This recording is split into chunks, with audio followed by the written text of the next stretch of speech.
ఉన్న డబ్బంతా ఊళ్ళో వాళ్ళకి పంచిపెట్టేశావు. ఏదో నేను కొంచెం దాచుకున్నాను. ఇప్పుడు దాన్ని కూడా తీసేసుకుందాం.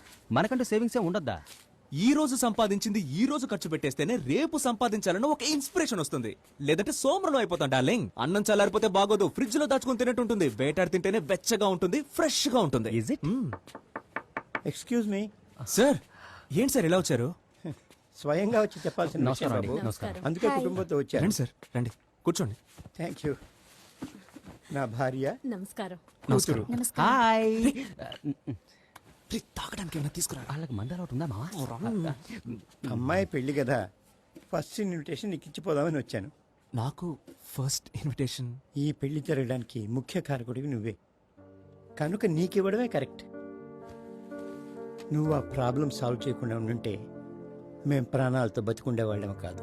సార్ అది నా పని సార్, అందుకు మీరు నా కమిషన్ కూడా ఇచ్చేసారు. నో, నేను నీకు ఇచ్చింది కేవలం